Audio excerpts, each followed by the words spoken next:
सो good afternoon students. So आज हम देखने वाले हैं कि types of organisation, right. Basics जो है मैनेजमेंट के हमने देखे थे, राइट। तो उसके बाद में अभी टाइप्स ऑफ ऑर्गेनाइजेशन हम देखेंगे।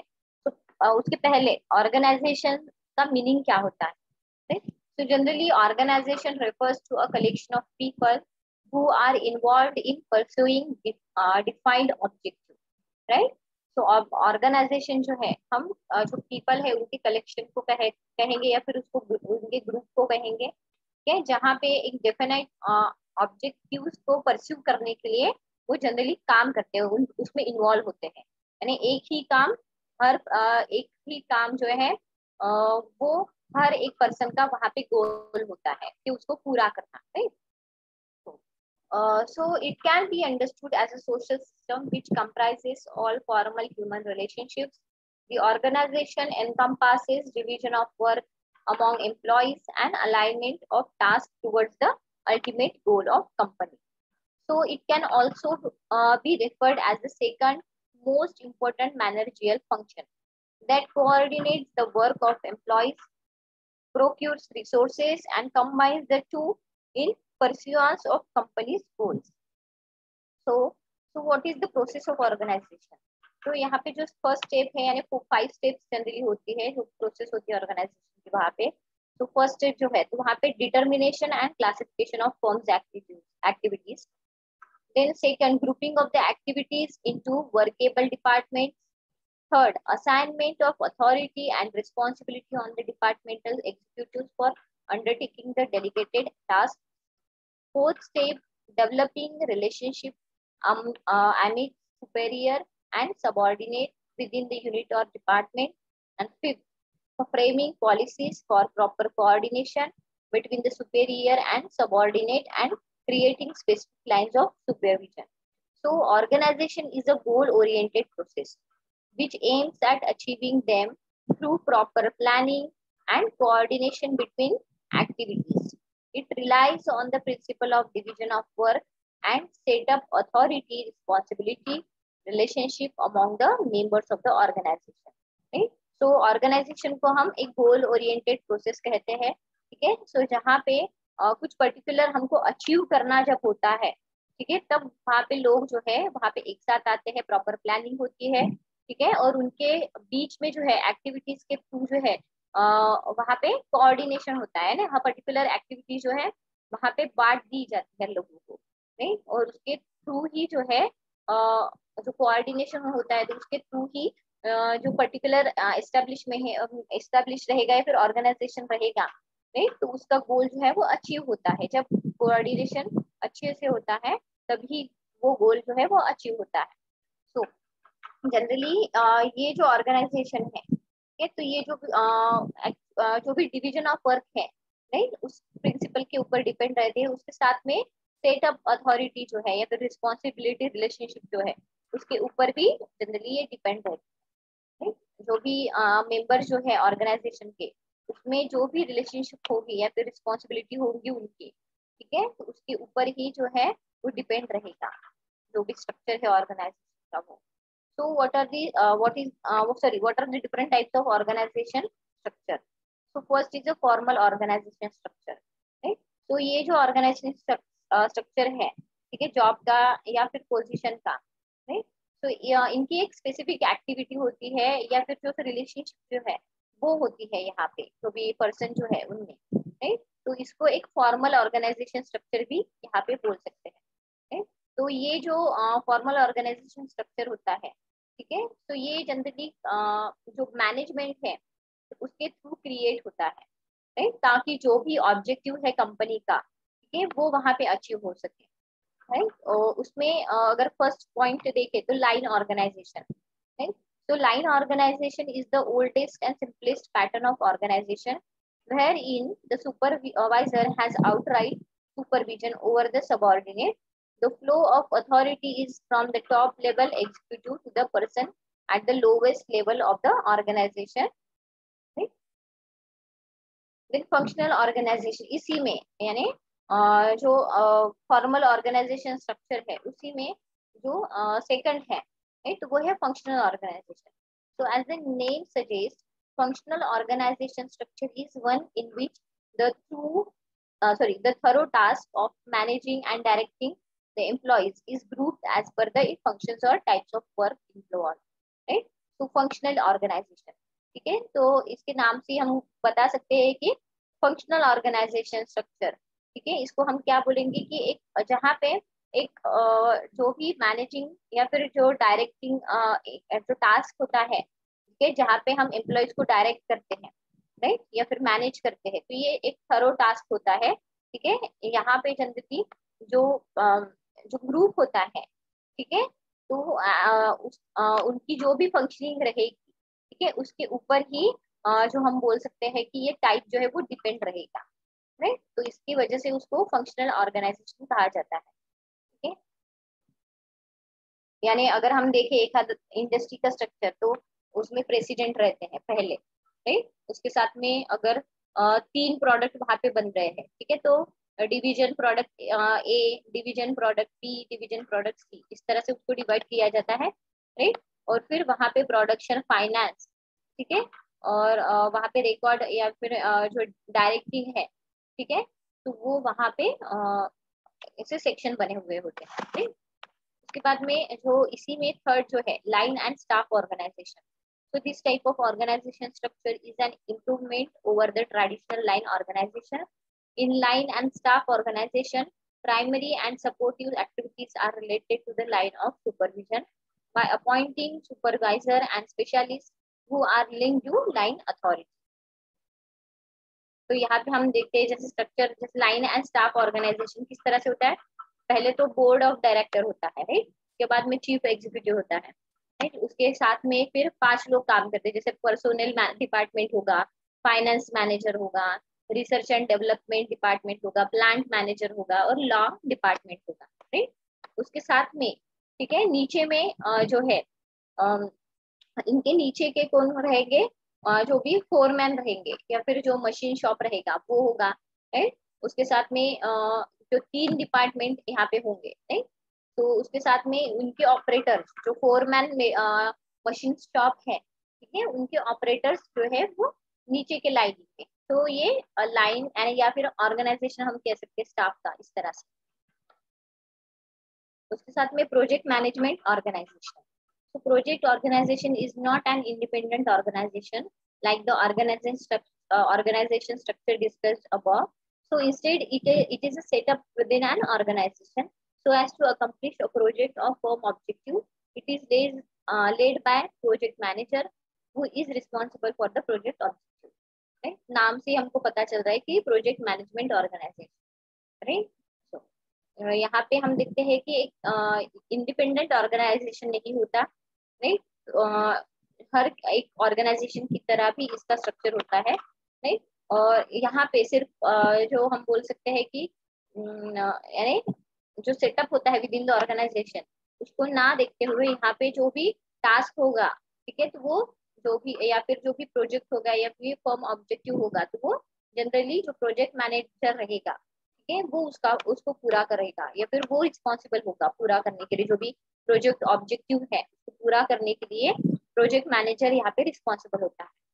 उसके साथ में matrix organisation, matrix organisation is the emerging structure of the organisation which is a combination of functional organization and project organization. So in such organization, the functional departments such as production, accounting, marketing, human resource, etc. constitute a vertical chain of command, while project division constitute horizontal line of authority. Right? Then जो second है, जो formal हमने organization structure देखा था अभी तक, अभी informal organization structure. So the relationship between the employees that relies on the personal attitudes, prejudices and interest rather than procedures, right? So जो informal organization structure है, ठीक है, तो वो क्या होता है, so basically it is the relationship between employees that relies on personal attitudes, prejudices and interest rather than procedures. So it is a system of personnel and social connection whose creation is not needed by formal organization. So the organization structure is a basic idea which depends on the activity authority relationship in the company. It is designed in such a way to realize business objective, right? तो इस तरह से हमने जो है types देखे organisation के, ठीक है। कहीं किसी किसी में किसी किसी नोट्स में जो है इससे ज्यादा जो है वो टाइप दिए हुए हैं, 5 टाइप दिए हुए हैं, पर वो यानी यहाँ पे फॉर्मल और इनफॉर्मल से क्लासिफाई किया गया है, राइट। तो ऐसे जो टाइप्स है वहाँ पे भी होंगे, पर उसको अलग तरीके से यानी सिंगल सिंगल वे में वहाँ पे उसको जो है क्लासिफाई किया गया है, राइट।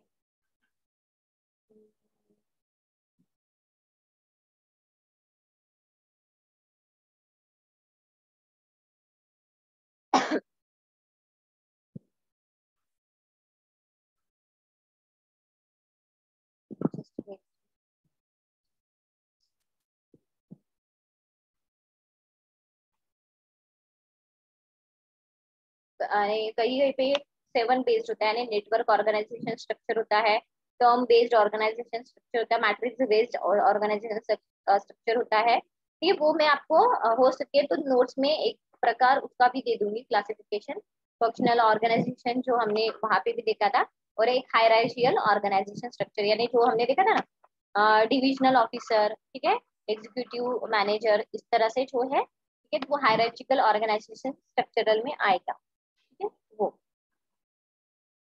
उसके बाद में laws governing the food industry. तो यहाँ पे जो इंडियन फूड प्रोसेसिंग है, इंडियन फूड प्रोसेसिंग इंडस्ट्री है, ठीक है, तो ये जनरली कुछ सेवरल लॉज है, ठीक है, उनसे रेगुलेट होते हुए दिखाई देते हैं, ठीक है। चाहे वो सैनिटेशन हो, लाइसन हो, राइट, या फिर जो अदर नेसेसरी परमिट्स हो, ठीक है, तो वो उनकी जो नीड होती है, ठीक है, तो वो जनरली जो लॉज है या फिर गवर्नमेंट के अंडर जो है वो आती है, राइट, ताकि कुछ सेटअप जो है वो स्टार्ट करना हो, ठीक है, या फिर जो फूड बिजनेस है, ठीक है, वो रन करना हो, ठीक है, तो उसके लिए परमिशन लगती है, ठीक है, परमिशन बहुत नेसेसरी होती है, फिर लाइसेंस जो है वो नेसेसरी होता है, राइट।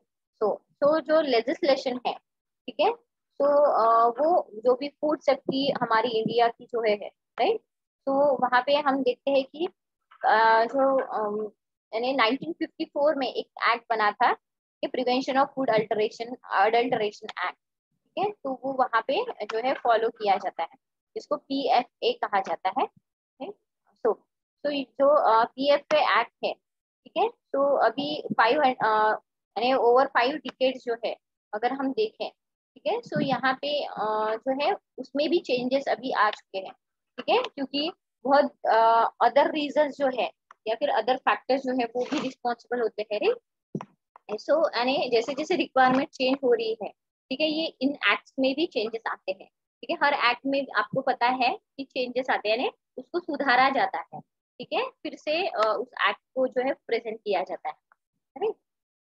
तो उसके साथ में जो है जो एक्ट हमने देखा PFA का, ठीक है, तो एक उसकी जगह पे हम देखते हैं कि PFA की जगह पे जनरली एक FSSAI, ठीक है, फसाई जिसको हम बोलते हैं, food safety and standards act जो है 2006 का जो है वो वहां पे आया था, ठीक, FSSA एक्ट जो है, ठीक। तो ये जनरली फूड रिलेटेड लॉ से जो है कनेक्टेड है, ठीक, और स्पेशली जो भी 8 लॉज है जहाँ पे हम देखते हैं कि जो भी फंसा है, ठीक है, FSSA, right, food safety and standard act, right, तो ये डिपेंड रहते हैं, इसके अंडर जो है और भी एक्ट वहाँ पे आते हैं, राइट, और बाकी के और भी एक्ट है। तो एक तो पहला तो है prevention of food alteration act जो 1954 में आया था, राइट, उसके बाद में फूड प्रोडक्ट ऑर्डर 1955 में, उसके बाद में meat food product order, meat food products order that is in 1973, then the vegetable oil products control order, right, so 1947 में आया था। उसके साथ में the edible oils packaging regulation order 1998 में, उसके बाद में the solvent extracted oil de oiled meal and edible flour control order 1967, दे उसके बाद में the milk and milk product order 1992, then essential commodities act 1955, right, यानी वो फूड से रिलेटेड ही है, राइट। तो ये जो नया एक्ट है उसकी नीड क्यों है, उसकी जरूरत क्या है, ठीक है। सो जनरली जो फसा है वो जनरली इनिशिएट करता है, जो भी इंडिया का जो फूड रेगुलेशन है, ठीक है, उसका जो हार्मोनाइजेशन रहेगा, ठीक है, हार्मोनी जो है मेंटेन करना है, ठीक है, तो वो जनरली फसा रेगुलेट करता है, राइट। सो जनरली जो फसा है initiates harmonisation of India's food regulations as per international standards. It establishes a new national regulatory body, the Food Safety and Standards Authority of India, that is FSSAI, FSSAI, FSSAI जिसको हम कहते हैं, ठीक है। जब भी हम कोई जो है कंपनी खोलते हैं या फिर हमको फूड प्रोड्यूस करना है, ठीक है, तो वहाँ पे FSSAI जो है, ठीक है, तो वहाँ पे उसकी अथॉरिटी जो है या फिर जो स्टैंडर्ड्स है वो वहाँ पे फॉलो करने पड़ते हैं, राइट।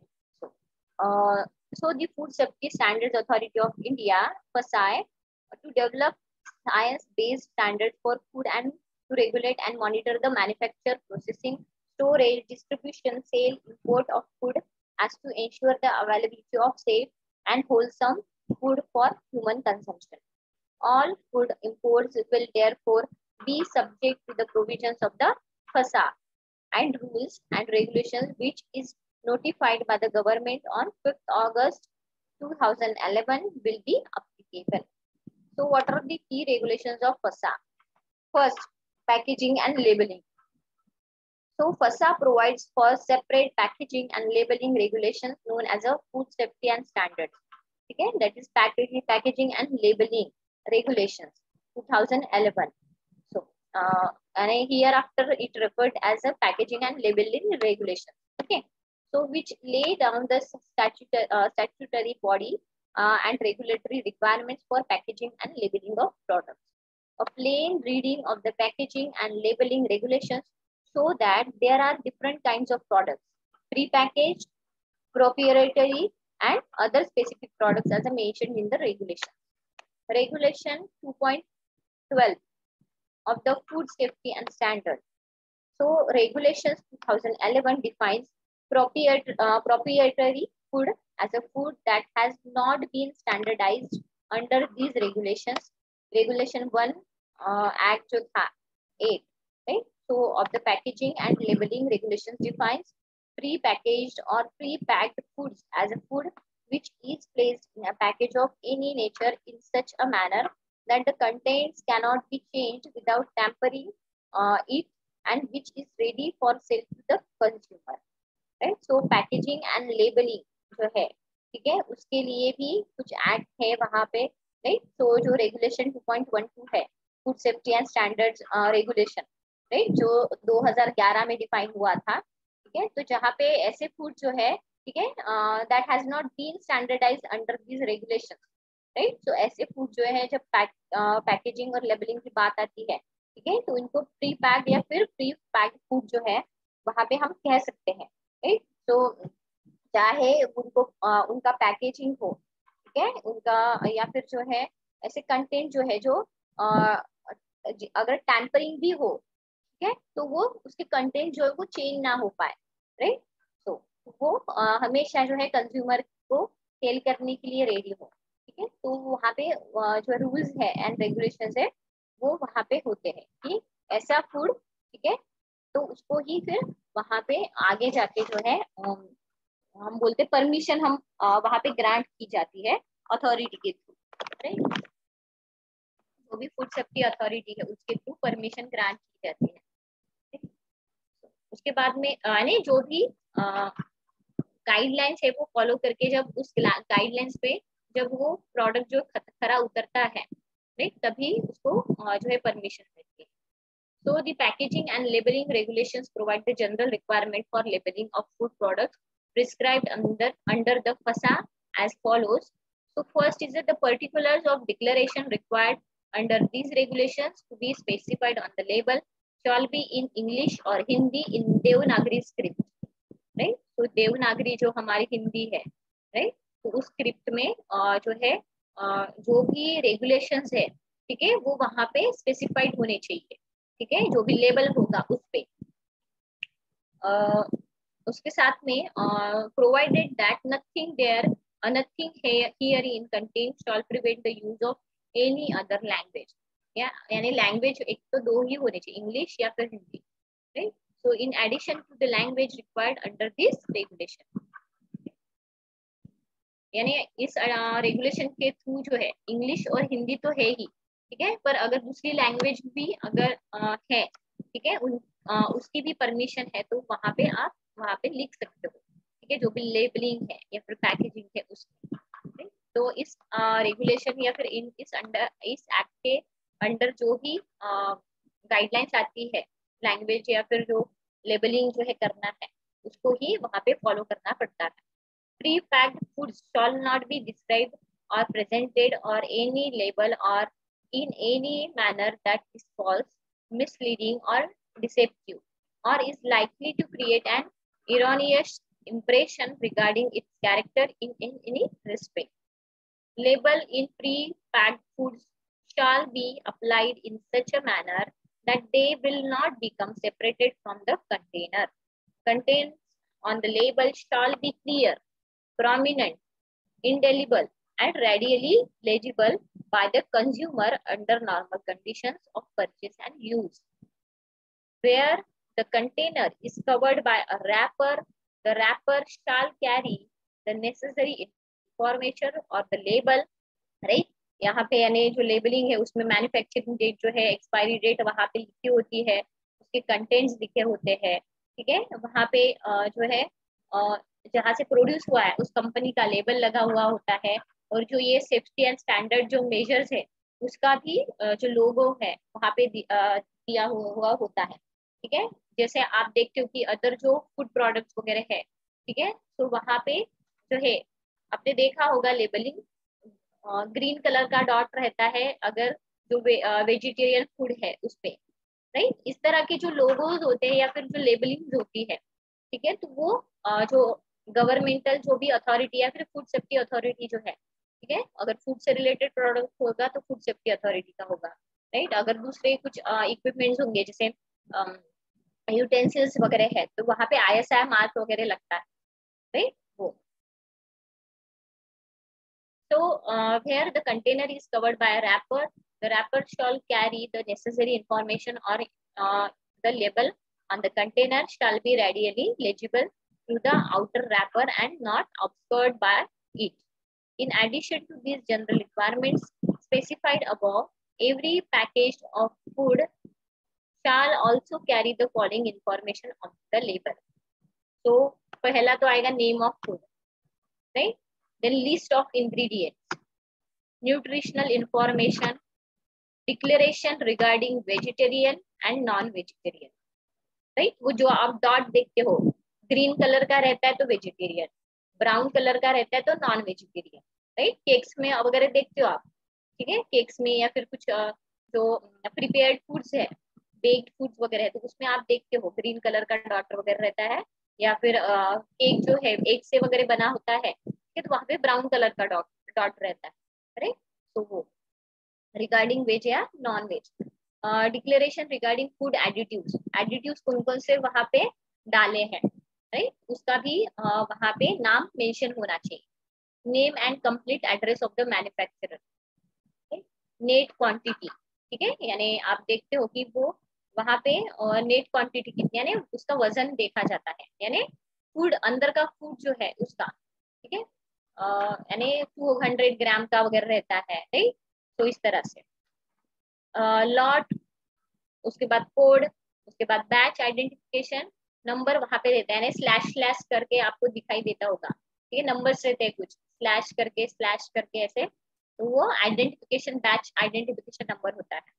उसके साथ में date of manufacturing, right, packaging जिसको हम बोलते हैं, और उसके साथ में बेस्ड बिफोर जो है वो भी रहता है, और आप जो है एक्सपायरी डेट या फिर यूज बाय डेट जो है वो भी लिखा हुआ रहता है।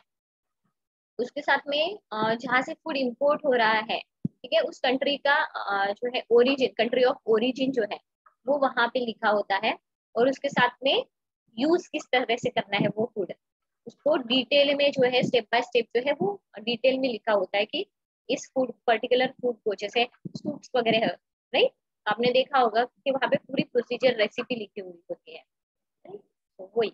So since a large variety of food products are being imported into India under the packaging and labeling regulations, it becomes necessary to mention the country of origin of the food on the label of food imported into India. And when a food undergoes processing in a second country, which changes its nature, the country in which the processing is performed shall be considered to be country of origin for the purpose of the labeling. Therefore, the above are the statutory and regulatory requirements that are to be complied with regard to labeling of products that are sold in the Indian market as a pre-packaged goods. Right? Then signage and customer notices. Right? So, जो भी statutory regulatory requirements है, okay, with respect to labeling of products. Okay? So it is necessary to understand the statutory या फिर regulatory requirement जो है, ठीक है, जो भी signage है या फिर customer notices है, ठीक है, तो उसके through जो है हम उसको understand करना बहुत जरूरी है, ठीक है. So it is important to note that though the provisions of FASA do not specifically provide for any statutory regulatory requirements either for signage or customer notices, but it has a certain provisions with regard to advertisement of products by food business operators, right? So section 3(1)(b) वहाँ पे बना हुआ है, ठीक है, जहाँ पे वो फसा के अंडर आता है, राइट. तो जनरली फसा जो है वो किस तरह से एडवर्टाइजमेंट को डिफाइन करता है, राइट. सो उसका भी एक डेफिनेशन होगा, राइट, जो उस एक्ट के अंडर आएगा, राइट. तो वो फुलफिल होना चाहिए वहाँ पे. So FASA defines the term advertisement, which includes a notice. So as any audio or visual publicity, representation or pronouncement made by means of any light, sound, smoke, gas, print, electronic media, internet or website, and includes through any notice, circular, label, wrapper, invoice or a other document, right? So, उसको advertisement हम कहेंगे, right. सो advertisement जो है, ठीक है, उसको किस तरह से डिफाइन किया है फसा जो है, ठीक है, उनके थ्रू. तो कोई भी ऑडियो या फिर विजुअल पब्लिसिटी, ठीक है, या फिर जो हम बोल सकते हैं कि लाइट के थ्रू या फिर साउंड के through, smoke, gas, print, electronic media के थ्रू जो होने वाला है, जो रिप्रेजेंटेशन है उसके थ्रू, या फिर इंटरनेट वेबसाइट जहाँ पे इंक्लूड होता है, ठीक है, और उसके साथ में पर्टिकुलर नोटिस, सर्कुलर जो है वो भेजा जाता है, लेबलिंग होती है उसकी, राइट, रैपर, राइट, इनवॉइस और अदर जो डॉक्यूमेंट्स रहेंगे, उसका सारा पूरा मिला के जो है वो एडवर्टाइजमेंट कहलाई जाएगी. यानी हम इसको एक नोटिस की तरह लेंगे, राइट. यानी यहाँ से कोई भी चीज जो है इनकम्प्लीट वहां पे नहीं होनी चाहिए, यानी आप एक भी जो है इग्नोर नहीं कर सकते. ये नोटिस की तरह, यानी एडवर्टाइजमेंट, यानी हम जनरली डिफाइन करते हैं एडवर्टाइजमेंट इस तरह की होती है, ठीक है, पर ये एज ए नोटिस की तरह वहां पे डिफाइन की गई है, नहीं. तो यहाँ पे सेक्शन 24 जो है फसा का, जनरली वो कोई भी एडवर्टाइजमेंट जो है वो वहां पे हम देख सकते हैं कि जो फूड से रिलेटेड हो, ठीक है, जहाँ पे कुछ मिसलीडिंग या फिर डिसीविंग या फिर कॉन्ट्रावेनस जो प्रोविजंस है वो उसके थ्रू दिखाई गई हो, ठीक है, तो वो किसी भी यानी प्रोत्साहित नहीं करता ऐसे एडवर्टाइजमेंट को, फसा, राइट. सो जो भी फसा के अंडर रूल्स एंड रेगुलेशंस बने हुए हैं, ठीक है, उसकी अंडर में ही जो एडवर्टाइजमेंट आएगी, ठीक है, सो उसको ही हम बोल सकते हैं कि फसा के थ्रू लाइसेंस मिलता है, राइट.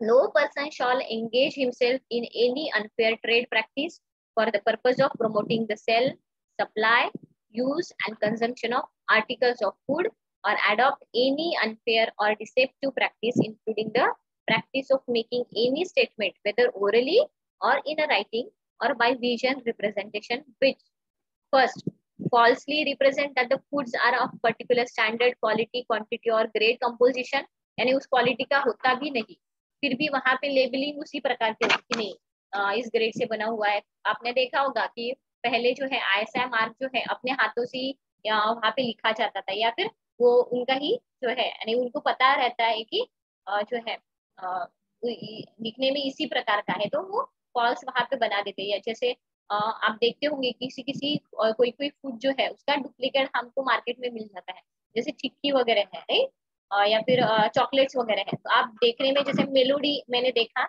ये मेलोडी जो है उसकी तरह ही रैपर होता है, नाम भी सिर्फ थोड़ा डिफरेंट होता है, यानी हम एकदम से मार खा जाते हैं कि नहीं अरे ये मेलोडी है, या फिर टेस्ट करने के बाद वहां पे पता चलता है। राइट, तो वही है कि वो मार्कर जो है वो बहुत जरूरी है।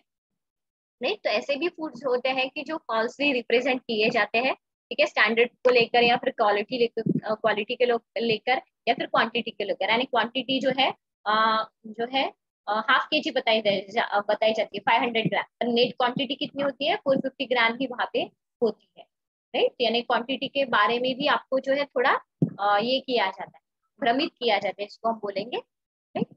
So, makes a false or misleading representation concerning the need for or the usefulness, right? Gives to the public any guarantee of the efficacy that is not based on adequate or scientific justification. Therefore, provided that where a defense is raised to the effect that such guarantee is based on adequate or scientific justification, the burden of proof of such defense shall lie on the persons raising such defense. Right? So, FASA being applicable to all business operations in India, the provisions with regard to advertisement would have to be complied with. Right? So, the third है licensing, registration, and health and sanitary permits.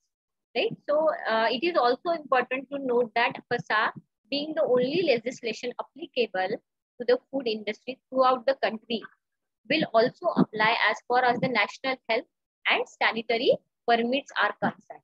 Right, वो labelling packaging जो है, ठीक है, उसके through concern होता ही है, जो एक्ट है, राइट, उसके अंडर जो है कुछ हम बोल सकते हैं कि रूल्स एंड रेगुलेशंस बने हुए हैं।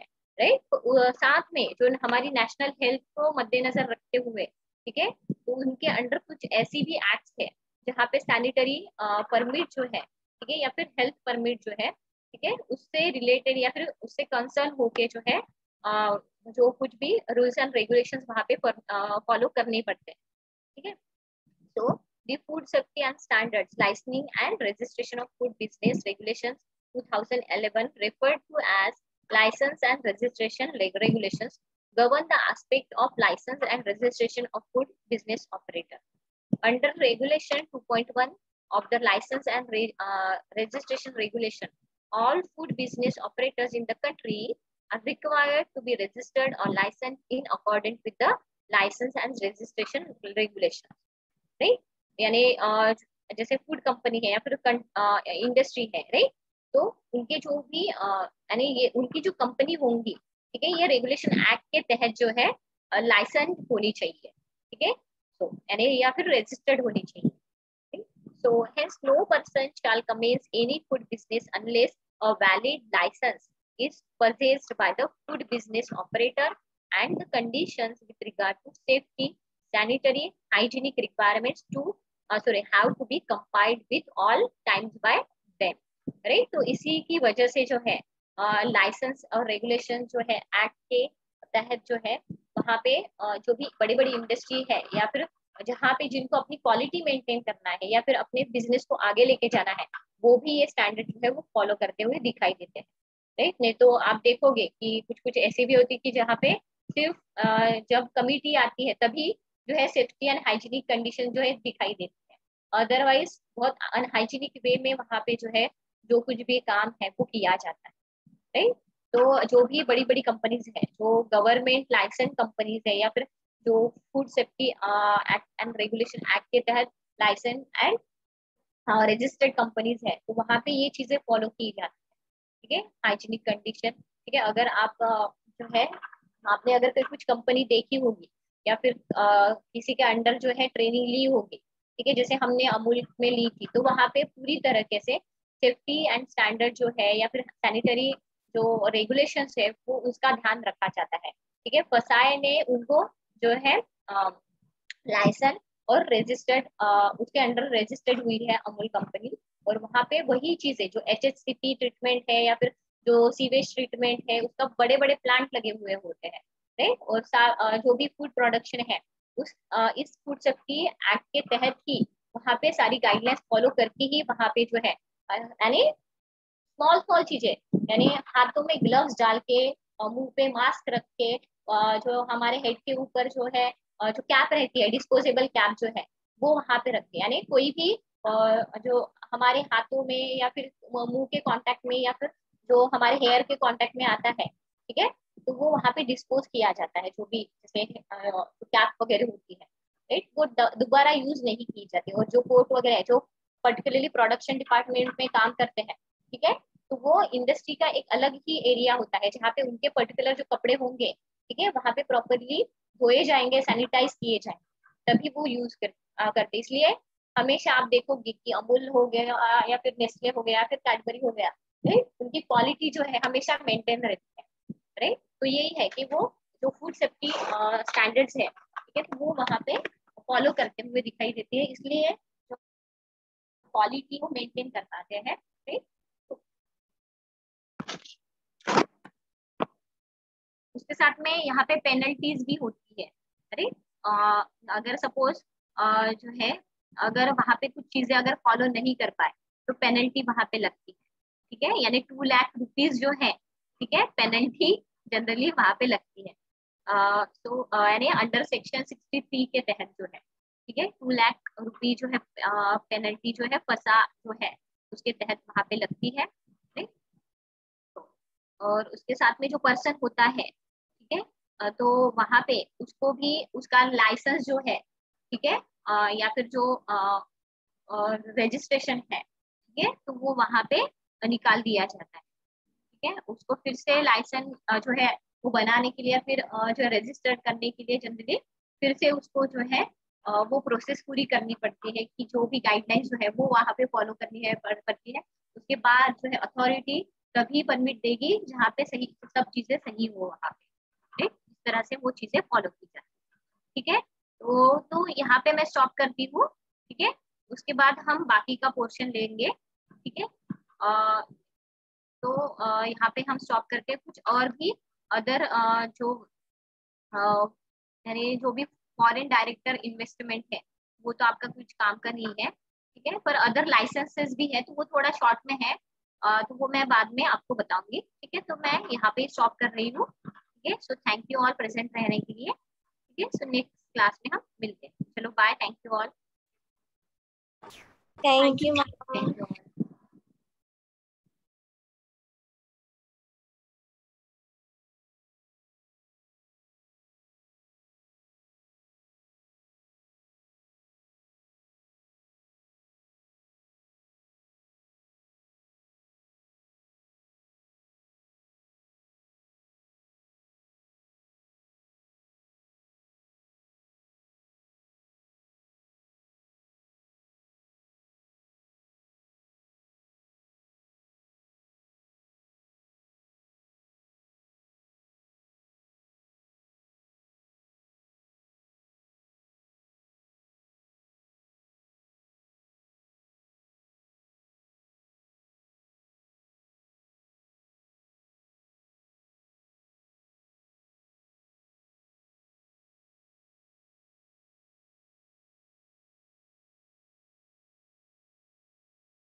हेलो, आवाज आ रही है सबको?